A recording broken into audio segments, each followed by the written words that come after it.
Lleva 8 años trabajando en la comisión creada por don Javier para profundizar en la recuperación y edición de documentos sobre los mártires de la Alpujarra con vistas a un posible proceso de beatificación. En ella, don Carlos es un miembro especialmente cualificado por su larga experiencia de investigador, centrado en la historia de la Iglesia, en España y en América. Fruto de su trabajo ha sido el primer volumen, como ha indicado ya el señor arzobispo, de la colección Monumenta Cristiana Granatensia, que recoge los más antiguos documentos encontrados hasta ahora, la información de don Pedro de Castro en 1600 y otras informaciones puntuales de diversa procedencia y fecha entre 1569, al año siguiente del martirio, y 1621. Con posterioridad han salido 2 volúmenes más con documentación sobre los mártires, preparados por otros miembros de la comisión, don Miguel Luis López Guadalupe, aquí presente, que ha preparado el segundo, con la historia de los mártires de la Alpujarra, manuscrito de la Biblioteca Nacional de los primeros años del siglo XVII, y don Valeriano Sánchez Ramos, historiador almeriense, el tercero, con las informaciones de don Diego Escolano del año 1668. Don Carlos prepara ahora un nuevo volumen que recogerá informaciones muy variadas de diversa procedencia. Estas publicaciones forman parte del programa con que celebramos los 450 años de los martirios de la Alpujarra en 1568. En la catedral tenemos la exposición conmemorativa y hoy comenzamos la serie de 3 conferencias sobre el mismo asunto, con la titulada La Iglesia y el Reino de Granada en torno a la rebelión de los moriscos, que va a desarrollar a continuación don Carlos Bizuete. Don Carlos es también miembro de la nueva comisión histórica, creada por don Javier hace un año, para recoger documentación sobre Fray Hernando de Talavera, nuestro primer arzobispo, con vistas también a un proceso de beatificación. A lo largo del próximo año esperamos presentar ya la primera de las publicaciones. 2 rasgos quisiera subrayar sobre la personalidad de nuestro conferenciante, su larga y fructífera carrera profesional y su generosa colaboración con la Iglesia. 2 rasgos. Colaboración con la Iglesia en iniciativas que profundizan en su vida, sobre todo en la época que llamamos moderna.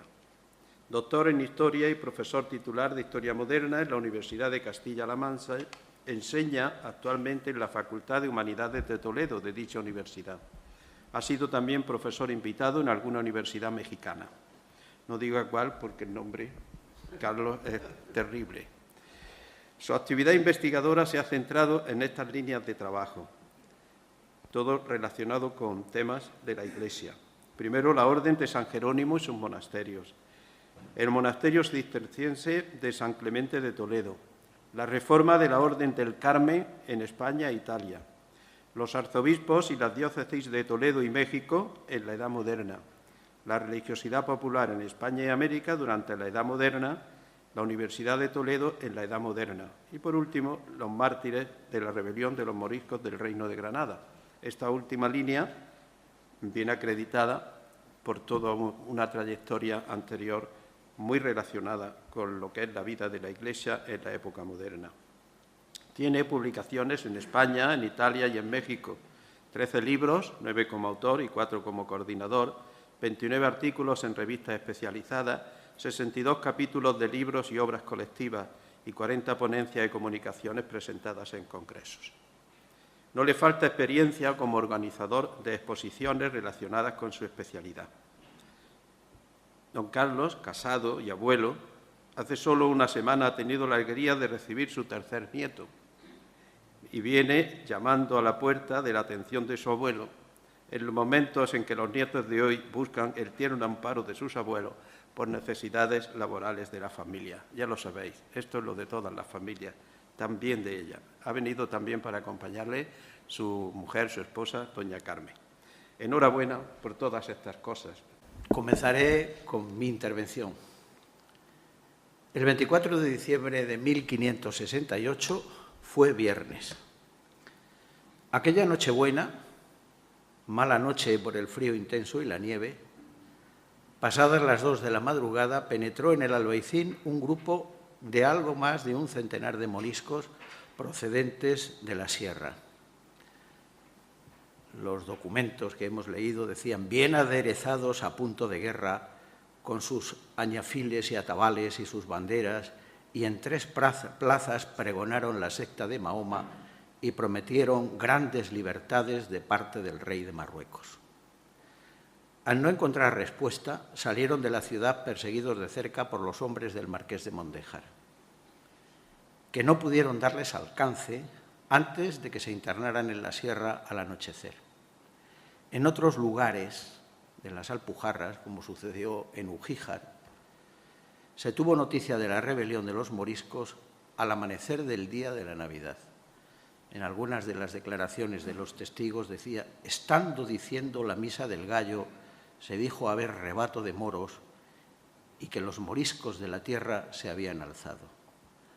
La noticia del levantamiento y la ola de destrucción que se había desatado llegó también a Almería, y el secretario del Cabildo de la Catedral la recogió de forma sucinta en el acta de la reunión capitular celebrada el 4 de enero de 1569. Decía: en los días de Pascuas de Navidad del año anterior de 1568, se alzó el Alpujarra y Jergal y Marchena y Río de Almería hasta Mondújar, y combatieron la torre de Huécija, donde entre frailes y clérigos y legos y niños y mujeres, 132 personas.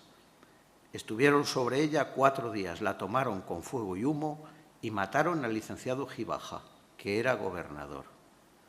Las noticias que llegan a Granada son alarmantes, y un residente en la ciudad daba cuenta de la situación en una carta fechada el 9 de enero.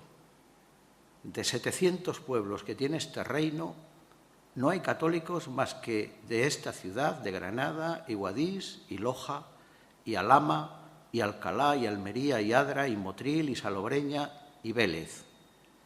Todos los demás están por la secta de Mahoma y rebelados. Han quemado todos los templos, hechos pedazos los santos, y llevado las cruces y pasado a cuchillo todos los cristianos que no querían renegar. Han sembrado todas las iglesias y caminos de hojas de moral y de las hojas de los libros de las iglesias. Y de las casullas han hecho banderas, de las estolas cintas en que traen las espadas. ¿Cómo se había llegado a esa situación? Esta pregunta ya se la hicieron los contemporáneos de los hechos, y en las distintas historias del levantamiento de los moriscos o de la guerra de Granada se pueden rastrear las respuestas, desde la maldad de los moriscos a la intransigencia de los clérigos y sacristanes o los abusos de los funcionarios, sin olvidar la falta de prudencia del monarca y sus consejeros. Pero yo voy a ceñirme ahora a las causas que apunta uno de sus protagonistas de la primera hora, don Íñigo López de Mendoza, marqués de Mondéjar y capitán general del Reino de Granada. Su visión de los hechos y la exposición de las causas de cómo llegaron a producirse es un relato interesado. No en vano su memorial, dirigido a Felipe II, tiene como fin justificar su conducta hasta su relevo en el mando por don Juan de Austria el 17 de marzo de 1569. Comienza el marqués su, llamémosla, apología con estas palabras: Católica Real Majestad, habiendo significado muchas y diversas veces a vuestra Majestad e informándole muy particularmente por escrito de las cosas que era necesario que vuestra Majestad mandase proveer para la guarda y defensa del Reino de Granada y para la conservación, quietud y pacificación de él, y cuánto importaba a su servicio que en la ejecución de las provisiones que para este efecto convenía hacer se usase de mucha brevedad, poniéndole delante los grandes inconvenientes que de la dilación podrían resultar y daños irreparables que al dicho reino se le podía seguir a causa de haberse avecindado y arraigado los turcos en la costa de Berbería, y héchose poderosos en ella de navíos y gente, y estar tan cerca de la del Reino de Granada para atravesar con mucha facilidad y en muy poco tiempo con sus navíos a hacer daño en ella, y principalmente por haber en el dicho reino tanto número de enemigos de las puertas adentro, por estar como estaba poblado la mayor parte de él de moriscos y ser gente tan liviana y amiga de novedades y tan sospechosa en lo que toca a nuestra santa fe católica y a la lealtad y fidelidad que como buenos y leales vasallos eran obligados a tener a vuestra majestad, que con gran razón se podía presumir y temer de ellos cualquier alteración. Comienza su defensa recordando que muchas veces, esto suena al ya te lo decía yo, por escrito y había avisado tanto del peligro exterior como del interior. Sobre el primero alude a la presencia de los turcos en las costas del norte de África, la Berbería de Levante. Y podemos suponer que tiene en la memoria el desastre producido en los Gelbes, la isla de Gerba, donde en 1560 se habían enfrentado a una flota de galeras cristianas mandada por don Juan Andrea Doria, que acudía a la recuperación de Trípoli perdido en 1551, y la flota otomana mandada por el joven Piyale Pachá. Una victoria que estimuló la confianza de los turcos, que tenían ahora buenas razones para creer que estaban a punto de conseguir grandes e importantes avances en el control del Mediterráneo. En manos españolas, en esa fecha de 1560, quedaban cada vez menos puntos fuertes en las costas norteafricanas. Melilla, La Goleta, un fuerte en la entrada de Túnez, Orán y Mazalquivir, que es el puerto de Orán. Los argelinos pusieron el cerco sobre Orán y Mazalquivir en abril de 1562, enviando en su socorro a don Fernando de Mendoza. En junio de 1563 logró levantar ambos sitios e inmediatamente intentó en vano recuperar el peñón de Vélez de la Gomera, que se había perdido en 1554. La reconquista se produjo al año siguiente, en septiembre de 1564, por don García de Toledo. Pero la clave del dominio del Mediterráneo se encontraba en el estrecho de Sicilia y en la isla de Malta, entregada junto con Trípoli a los caballeros de la Orden de San Juan por Carlos V en 1530, y que ahora Solimán el Magnífico estaba decidido a conquistar. Dicen Solimán, tengo la intención de conquistar la isla de Malta, y he nombrado comandante de esta campaña a Mustafa Pachá. La isla de Malta es un cuartel general de los infieles. Los malteses ya han bloqueado la ruta utilizada por los peregrinos y mercaderes de la región oriental del Mar Blanco. Es como los turcos hacen referencia al mar Mediterráneo, que es el mar de Occidente de ellos, no por los hielos, el Mar Blanco del norte de Europa, que se dirigen a Egipto. Le he ordenado a Piyale Pachá que se incorpore a la campaña y que se una a la Armada Imperial. El 30 de marzo de 1565, una gigantesca flota turca levó anclas del Cuerno de Oro. La componían 130 galeras ordinarias, 7 galeotas, 6 galeras grandes muy artilladas, 8 moanas, que eran naves de transporte de mucho tonelaje, y 14 naos. A bordo llevaban cerca de 30.000 soldados y entre ellos había 6.000 genízaros, tropas de infantería de élite, y otros tantos sipais, que eran las tropas de caballería. Un enorme tren de asedio con artillería de sitio, vituallas y municiones en cantidades ingentes. El 18 de mayo estaban frente a las costas de Malta y la conquista de la isla parecía segura. Que no ocurriera así fue el resultado tanto de los errores que cometieron en las decisiones militares que tomaron los dos comandantes turcos, entre los cuales afloraron diferencias rápidamente, como por la tenaz resistencia de los caballeros, de los soldados de los tercios españoles y de los habitantes de la isla a la espera del socorro que llegó desde Sicilia. El 12 de septiembre, los turcos que quedaban vivos reembarcaron. El fracaso de la operación costó a los otomanos unos 35.000 muertos, más que que las tropas que habían desembarcado al principio, muertos en acción de combate y también por enfermedad. La victoria de Malta tuvo una enorme resonancia entre los cristianos, desde Roma hasta Londres, y rompía una larga serie de derrotas a manos de Solimán y sus vasallos, los piratas berberiscos. La pérdida de Rodas el año 1522, con lo que se inicia el reinado de Solimán. La batalla de la Preveza el año 1538, la pérdida de Trípoli en 1551, la batalla de Ponza en 1552. Todos son derrotas de las tropas o de los navíos cristianos. La pérdida del Peñón de Vélez de la Gomera en el 54 y la de Bujía en el 55 y el desastre de Yerba en el 60.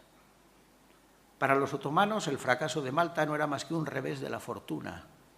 El sultán podía acudir a sus enormes recursos materiales y humanos para reponer las pérdidas. Los caballeros de San Juan habían impedido que los turcos se hicieran con el control del paso al Mediterráneo occidental, pero el sultán tenía aliados en aquellas aguas. Los emires de Berbería, que reconocían la soberanía otomana y podían encontrarlos incluso en el territorio del rey católico.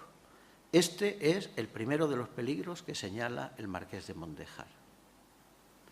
El segundo es el elevado número de moriscos, lo que él dice enemigos de las puertas adentro, y a la sospecha que tenían de su verdadera conversión a la fe católica. En cuanto a la población morisca del reino, es muy difícil cuantificar su número. Antes de la toma de Granada, la población del sultanato podía rebasar en algo las 300.000 almas, de las cuales 9.800 vecinos se hallaban en las Alpujarras, es decir, unas 50.000 personas. Y de ellas, unas 10.000 vivían en el Valle del Ecrín. En tanto, la franja costera comenzó pronto a sufrir una despoblación crónica, ya por las huidas masivas de alquerías enteras a Marruecos, ya por el duro interés de la corona en permitir concentraciones de moriscos en esa zona por motivos evidentes. Y tras la oleada que sale con Boabdil, los moros de la Alpujarra se reducen en 1496 a unos 40.500, dando pie a una repoblación cristiana llevada a cabo mediante la compra de tierras asistemática y sin repartos organizados ni masivos. No obstante, la evolución demográfica de los moriscos en el siglo XVI sigue sin estar de todo clara, prestándose a distintas valoraciones por parte de los investigadores, con las consiguientes discrepancias, sobre todo a la hora de qué índice utilizar para convertir el número de vecinos en habitantes.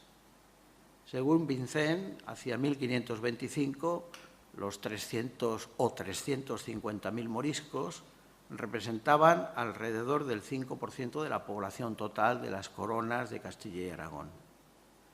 Sin embargo, su distribución era muy desigual a través de los distintos territorios. Constituían la mayoría de la población en este reino recién conquistado de Granada, una tercera parte de la del reino de Valencia, una quinta parte de la población del reino de Aragón. En los demás territorios eran pocos, en Cataluña, en las dos Castillas, en Extremadura o en la Andalucía occidental, o inexistentes en el noroeste y en la cornisa cantábrica, o sea, desde Galicia hasta el País Vasco. Por eso, la documentación de la época suele hacer distinciones entre granadinos, valencianos, aragoneses y los que llaman moriscos antiguos o mudéjares antiguos, que indicarían a las comunidades de tamaño reducido que vivían en medio de poblaciones cristianas y que tenían una larga tradición. Gran parte de los moriscos eran campesinos, pero había comunidades urbanas en ambas Castillas y en el Reino de Granada. En las ciudades en general quedaron en manos de la población cristiana vieja, pero sobre todo en la zona oriental del reino hubo barrios moriscos en las más importantes de ellas. Guadix, Baza o Almería tuvieron centenares de vecinos moriscos en el siglo XVI. En cuanto a Granada, la población fue mayoritariamente morisca, al menos en los 2 primeros decenios, y luego se equilibró, diríamos que hasta partirse en dos mitades, antes de la expulsión de los moriscos en noviembre de 1570. Según el censo de 1561, había en Granada 11.300 casas y 13.200 vecinos. La proporción en Toledo es menor. Aquí hay casi una casa por vecino. En Toledo teníamos 2 vecinos por casa en las mismas fechas. Y la población era semejante. El censo dice que había 42.800 personas de confesión, es decir, de lo que diríamos con uso de razón. ¿Dónde se pone el límite del uso de razón? Es lo que habría que... serían 7 años, 10 años, 5 años, cuando empezaran a confesarse. Esto significaría, ¿cuántos más? ¿5.000? Podríamos hablar de en torno a 50.000 habitantes en la ciudad. Estos estaban distribuidos en las 24 colaciones parroquiales, aunque hubo en otros lugares del reino también población mixta en algunas localidades, por ejemplo en los 2 Vélez, en el Vélez Blanco y en el Vélez Rubio. Pero en las TAS de la Alpujarra la presencia de los cristianos viejos es muy reducida. En ciertos lugares se limita a pocas familias, al cura y al sacristán, a veces el cura y los beneficiados, a algunas autoridades o a los representantes de la justicia, salvo en Ugíjar, que como era el centro, por eso el número de muertos en Ugíjar es tan grande. La causa inmediata del alzamiento de los moriscos granadinos ha sido colocada por no pocos historiadores en las disposiciones tomadas por Felipe II y contenidas en la pragmática del 17 de noviembre de 1566. Manuel Fernández Álvarez, que fue catedrático en la Universidad de Salamanca, pensaba que el imperio de la Sublime Puerta se abría una crisis sucesoria resuelta a favor de Selim II, que se unió a una situación de crisis de otro tipo, porque había una hambruna que asolaba Siria y Egipto, hubo brotes de peste en distintos lugares del imperio y revueltas en Basora y en Yemen.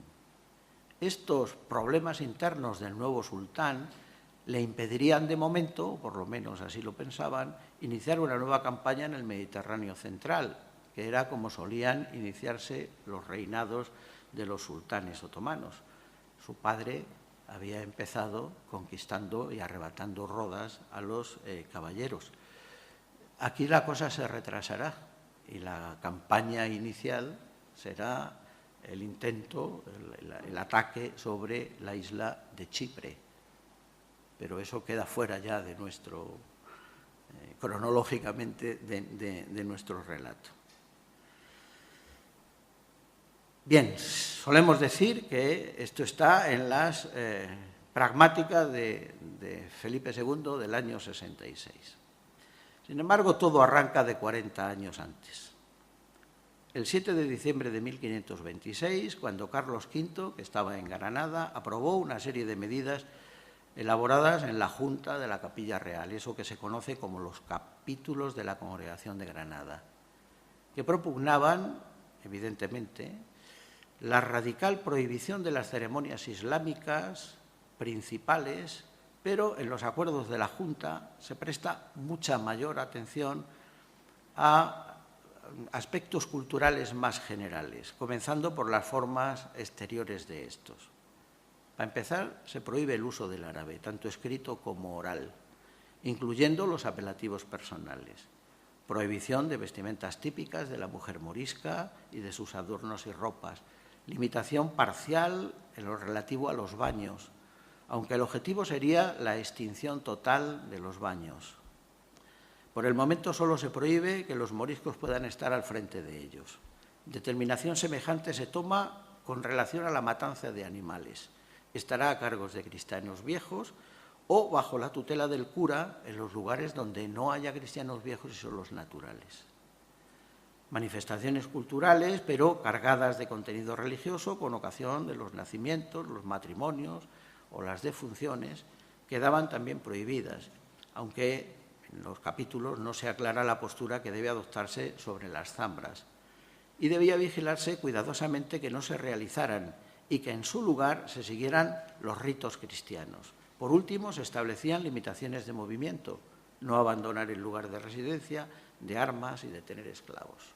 Esto había venido originado por una queja que presentaron los moriscos porque se sentían maltratados por algunos oficiales. Se inició y allí salieron estas cosas y otras a las que haré referencia inmediatamente.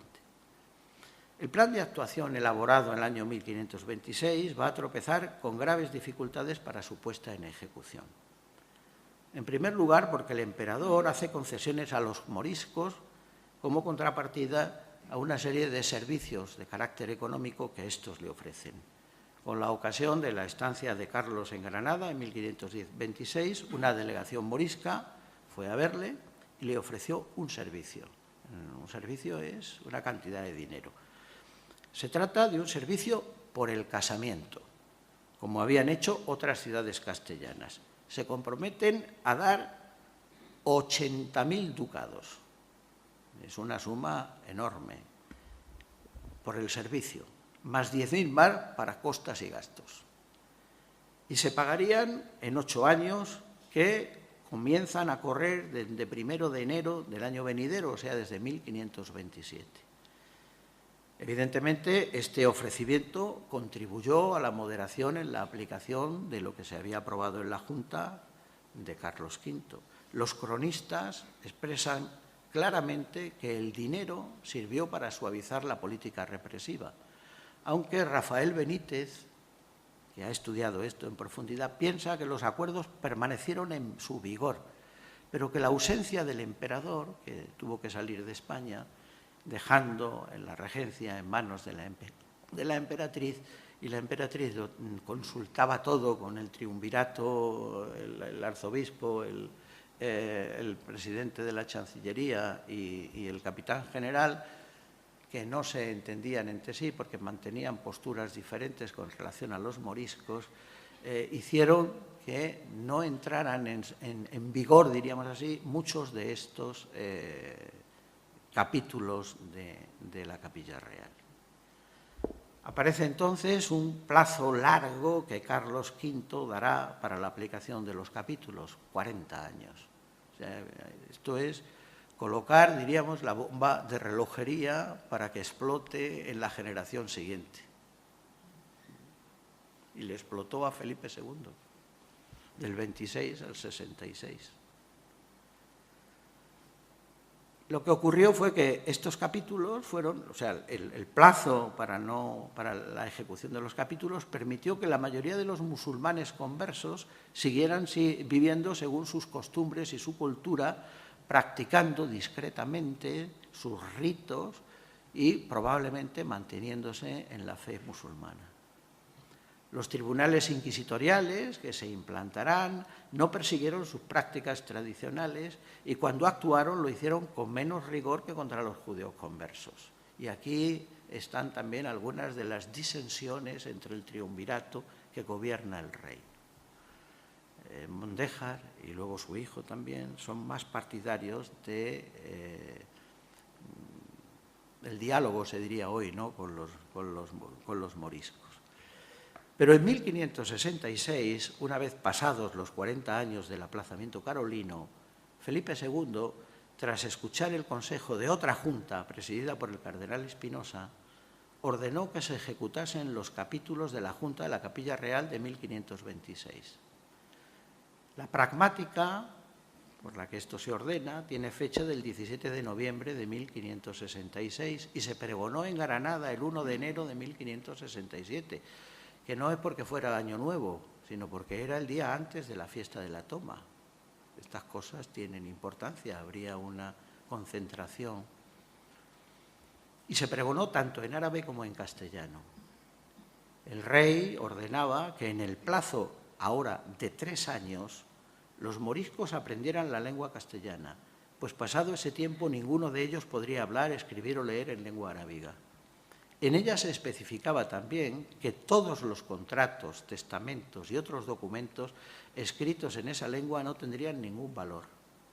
A las moriscas se les obligaba a vestir como lo hacían las cristianas, con mantos y sayas, llevando siempre el rostro descubierto, por lo que se les prohibía el uso de los trajes tradicionales, las almalafas y las marlotas. Tampoco podían llamarse con nombre o sobrenombre de moros. Todo esto estaba en el año 26. Y en sus fiestas, las bodas, los velatorios, debían seguir las costumbres de los cristianos viejos, manteniendo siempre en estas ocasiones las puertas de las casas abiertas. Lo mismo tenían que hacer los viernes por la tarde y los domingos y festivos.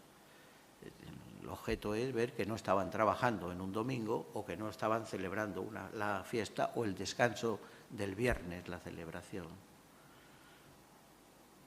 Es decir, Felipe II les prohibía además realizar zambras y leilas, es decir, sus fiestas tradicionales con los cantes, bailes e instrumentos moriscos. Además, se ordenaba que se les destruyesen los baños, tanto los públicos como los privados, y que no pudiesen tener esclavos. El documento dice, a principios de enero de 1567, se publicaron en Granada de orden del presidente y oidores los decretos contra los abusos de los moriscos, mandándose en ellos, entre otras cosas, que se destruyesen los baños. Y fueron los primeros que se demolieron los del rey, para hacer ejemplar. Causó esta novedad grande alteración en los moriscos que se juntaban en corrillos, los de menos edad llenos de enojo y los de más años llenos de sentimiento. Y todos decían a una voz que el rey estaba mal informado. El arzobispo de Granada, don Pedro Guerrero, mandó a todos los curas de la diócesis que el mismo día, 1 del año, publicasen en sus parroquias que se habían de matricular, o sea, poner en un registro, todos los hijos de los moriscos, de los 5 años a los 15, para enviarles a las escuelas a aprender la doctrina cristiana, leer y escribir, y con esto aprendieran la lengua castellana. La reacción morisca no se hizo esperar. En principio se apeló por vía judicial ante el nuevo presidente de la Chancillería, don Pedro de Deza, y en nombre de los moriscos negoció Francisco Núñez Muley, un anciano de mucho predicamento entre ellos, que siendo niño había sido paje de Fray Hernando de Talavera. Su razonamiento se basaba en que resultaba imposible el cumplimiento del edicto en el corto plazo que se señalaba, 3 años, porque los moriscos no conocían la lengua castellana. Y en cuanto a las costumbres populares de los trajes y las danzas, no había por qué prohibirlas, por cuanto no afectaban a la religión. El criterio de la monarquía era, por el contrario, que mientras mantuvieran sus propias costumbres, se aferrarían también a la religión de sus antepasados. Pero algunos extremos de las pragmáticas eran tan fuertes que tenían que provocar la desesperación, como recoge el cronista Cavera de Córdoba. El marqués de Mondéjar, como señalaba en su memorial, escribió al rey que el cumplimiento de los edictos llevaría a un alzamiento, con todas sus graves consecuencias. Y parece ser que de la misma opinión era el Consejo de Guerra. Sin embargo, el monarca encontró el apoyo en el Consejo de Estado. Mientras, entre los moriscos crecía el descontento, traduciéndose en el incremento de los que se echaban al monte, convirtiéndose en monfíes, o sea, bandoleros, o entrando en contacto con los corsarios berberiscos, que incrementaron sus incursiones en las costas granadinas. Algunos de sus golpes de manos causaron fuerte impresión por su osadía. En 1560, tras desembarcar en Castelldeferro, se adentraron hasta Notáez. En 1565 llegaron hasta Órgiva, que era la capital del señorío del duque de Sesa. Y en 1566, y de esto dan testimonio algunos de los testigos de los procesos que hemos publicado, penetraron hasta Tabernas y se llevaron a parte de la población, y a Lucainena, que están en el interior. No fueron pocos los moriscos que, aprovechando estas incursiones, se unían a ellos en el viaje de regreso a las costas africanas. A pesar de estas circunstancias, se queja el marqués de Mondéjar, su poder como capitán general se vio limitado. Primero, en la capacidad de castigar a los monfíes y bandoleros, que fue entregada a los oficiales de la justicia. Y después, en colocar bajo la jurisdicción de la Chancillería de Granada las cuadrillas de soldados encargados de perseguir a los dichos monfíes, en cuya composición, acusa, entraron parientes y allegados de los oficiales de la audiencia sin experiencia alguna ni conocimiento del territorio. Dice gente bisoña e inútil, a los que además se les señalaron más de 8 ducados de sueldo al mes y 20 a los cabos, y concluye Mondejar, que es el más crecido sueldo que se ha dado a soldados en España. Como vemos, lo de la corrupción yo creo que empezó en Atapuerca. ¿Cuál fue la actuación de la Iglesia en este largo y complejo problema de la cuestión morisca? Antes de abordarla, conviene recordar el estatuto especial que la Iglesia granadina tenía desde su restablecimiento por los Reyes Católicos, el patronato real o el real patronato. Establecido por la bula Orthodoxe Fidei de Inocencio VIII del año 1486, abarcaba un ámbito territorial que excedía los límites de la provincia eclesiástica granadina, o sea, las diócesis de Granada y sus sufragáneas de Almería y Guadix, con la colegiata de Baza, porque en este sistema del patronato granadino, el patronato de Granada, se incluían las diócesis de Canarias y la de Málaga, que eran entonces las dos sufragáneas de Sevilla, el partido de Huéscar, que pertenecía entonces al arzobispado de Toledo, como Orán, y la villa de Puerto de Real, que estaba en la diócesis de Cádiz y en la provincia de Cádiz actualmente. Esta concesión pontificia del patronato de Granada incluía el derecho de presentación tanto para las diócesis citadas como para las que pudieran crearse en este territorio si se subdividía alguna. Todo ello a perpetuidad, a favor de los reyes y sus sucesores, con la aceptación por parte de la Santa Sede a título oneroso y bajo pena de nulidad de las personas presentadas. No en vano, Teófanes Egido decía que la conciencia que había en España es que en España el Papa era el rey, porque era el que nombraba a los obispos. Al final acabaría extendiéndose este sistema de patronato a América y abarcaría casi a toda la península. Todo esto fue confirmado por nuevas bulas, una de Alejandro VI, el año 1493, sobre la presentación de candidatos a estas diócesis, y otra de Julio II, en 1504, sobre el derecho general de presentación a todos los beneficios, que quedó en manos del Consejo de Castilla. Bueno, ¿y cuántos eran los beneficios? En 1527, durante el episcopado de Fray Pedro Ramírez de Alba, monje jerónimo, la distribución de las parroquias y los beneficios en la diócesis era la siguiente. En Granada había 25 parroquias, o sea, había 25 curas, párrocos, 40 beneficios y un abad. En La Vega y la Sierra, 18 parroquias y 39 beneficios. En las villas y ciudades, 11 parroquias y 50 beneficios. En las Tajas de la Alpujarra, 44 parroquias, 91 beneficios y un abad. Por eso, entre los muertos nos salen el cura y los beneficiados. Y en pueblos pequeñísimos nos encontramos 2 o 3 beneficiados.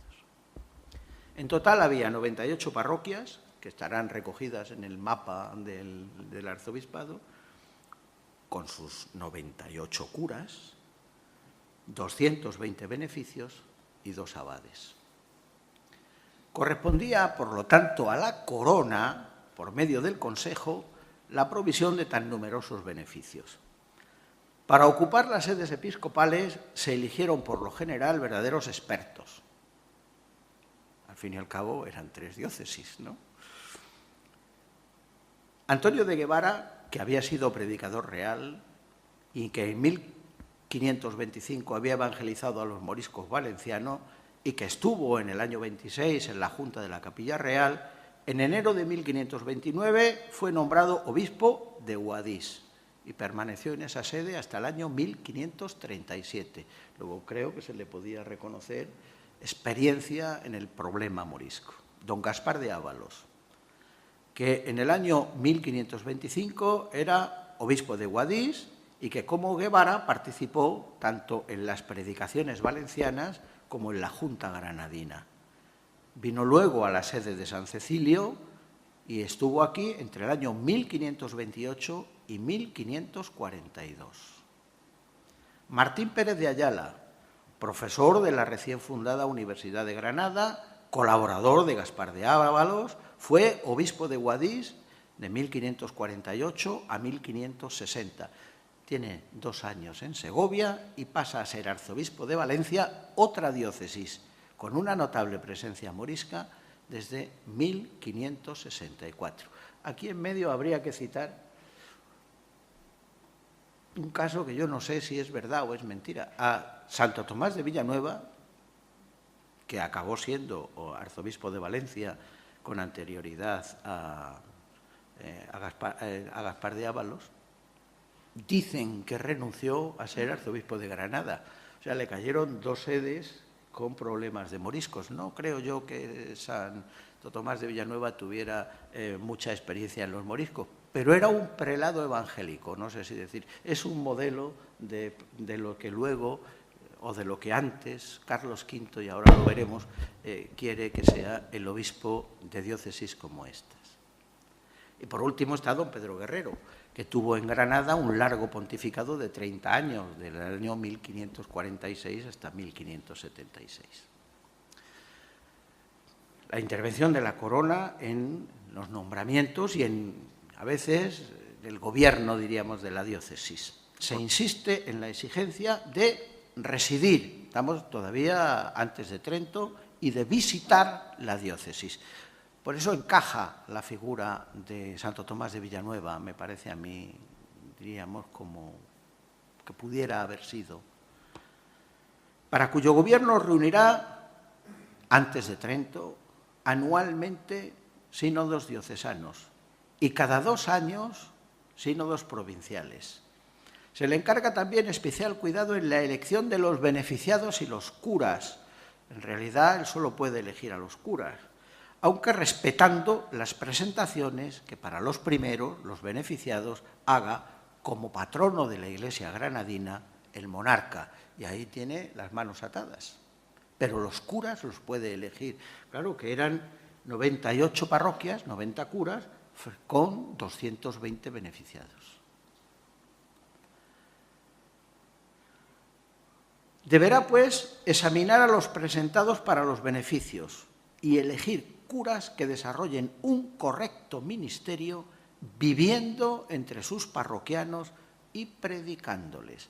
Para esto tendrían que aprender la lengua arábiga, porque si los moros o los moriscos no hablaban castellano, llegado el caso, castigará los delitos de los clérigos y vigilará especialmente que no se dediquen a negocios particulares. Dentro de esta preocupación, porque el interés económico no pueda parecer a los moriscos como el principal objetivo eclesiástico, se ordena que la administración de los sacramentos y el adoctrinamiento sean gratuitos. Esto pasará también en América. Pero bueno, allí llegaban algunos y les decían a los indios que los santos había que bautizarlos cada año y había que llevarles los derechos, y a los de las cofradías le cogían el santo, los bautizaban el 1 de enero y les cobraban por el bautizo que habían hecho al santo. En fin, de menos nos hizo Dios, ¿verdad, señor arzobispo? Para ello se plantea una concreta reestructuración de los beneficios y las dotaciones económicas del clero que permita aumentar los 12.000 maravedíes anuales que llevaban los beneficiados. Además, tanto en la instrucción como en la pragmática del 7 de diciembre, el emperador se preocupa, como patrono, por la edificación de las iglesias necesarias y la recuperación de las rentas usurpadas.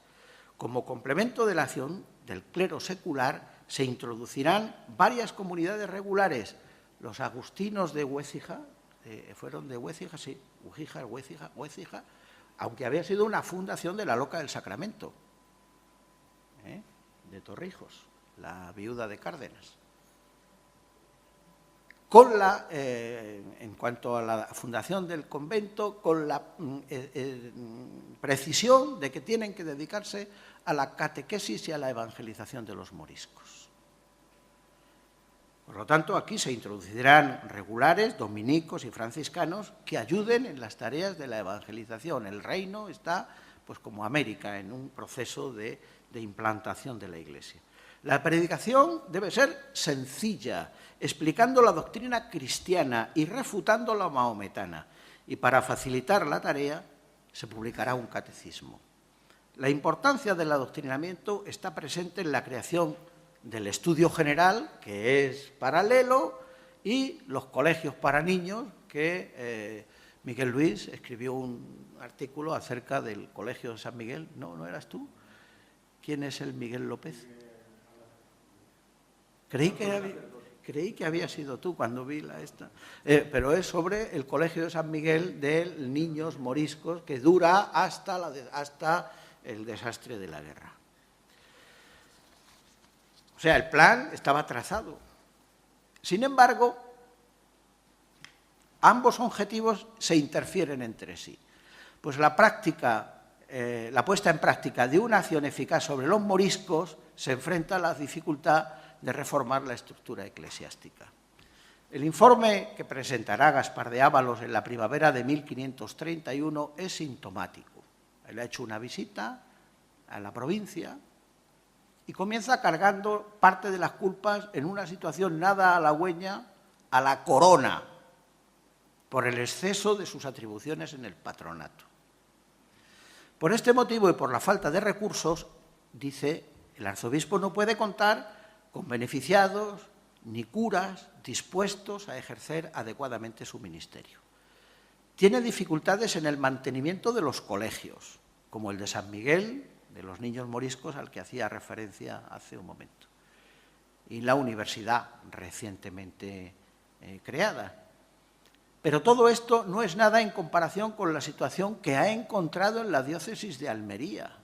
Su obispo, Diego de Villalar, fray Diego de Villalar, de creer el informe de Ávalos, que es un informe confidencial, dice, está allí en Almería sin reconocer superior, como vaca sin cencerro o buey sin cencerro, que se dice, ¿no? Él a lo suyo.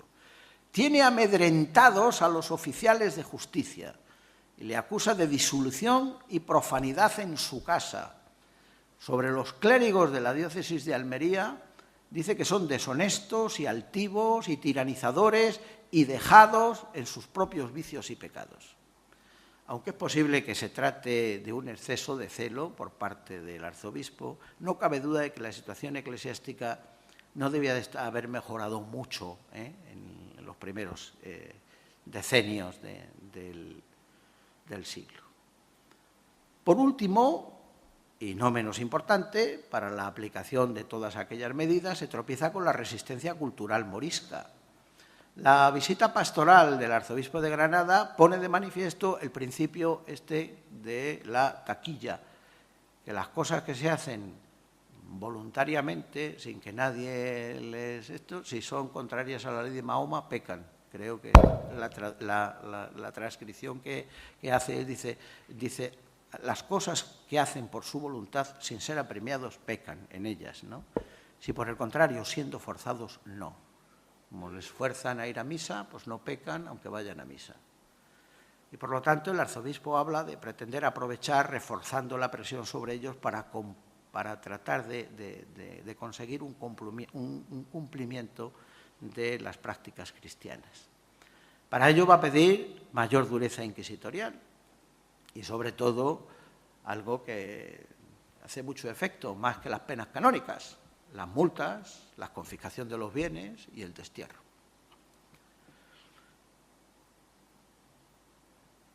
De los alfaquíes. En contrapartida, es acérrimo partidario de los matrimonios mixtos, ya que, sigue él pensando, Al adoptar formas exteriores de la cultura de los cristianos viejos, en el hábito, en la lengua y, en definitiva, dice el arzobispo, al comunicar con nosotros, se le podrían pegar nuestras costumbres. La visita le ha permitido a él, además, apreciar el rechazo de los moriscos que tienen de los dogmas, sobre todo del de la Trinidad y el de la redención, y de los sacramentos, el matrimonio, la penitencia y la Eucaristía. A corregir estos defectos se encaminan los sínodos postridentinos. No es el momento ahora de entrar en el sínodo reunido en Guadix en 1554 por don Martín de Ayala, tras la suspensión del Concilio de Trento el año 1552.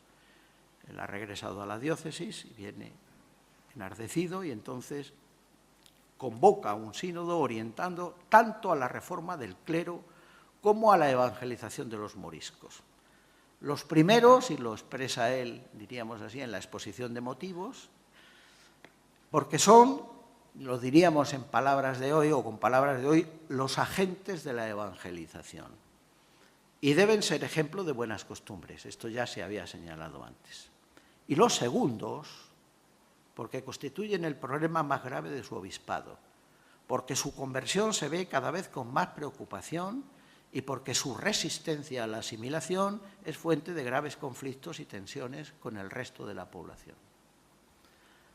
A su regreso de Trento y tras una entrevista con Felipe II, don Pedro Guerrero convocó en Granada a los obispos de la diócesis de Almería y de Guadix para celebrar un concilio provincial cuyas sesiones dieron comienzo el 19 de septiembre de 1565.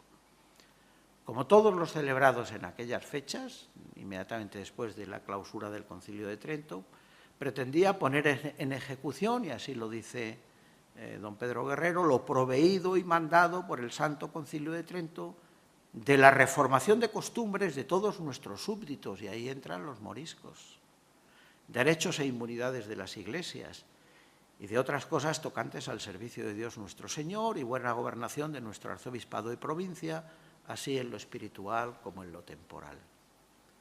En sus deliberaciones se trataron los temas de la reforma del clero, el grave asunto de los moriscos, que era común a las tres diócesis, y la erección de los seminarios, entre otros. Sin embargo, las disensiones posteriores entre el cabildo de la Catedral de Granada y su arzobispo, así como las dificultades surgidas en la corte al estudiar las constituciones, impidieron su publicación. No se publicó este concilio provincial. Para la diócesis de Granada, el sínodo celebrado en 1572 recogió lo aprobado en el concilio provincial. Pero para entonces, el problema morisco había entrado en vías de solución por otros medios. Muchas gracias.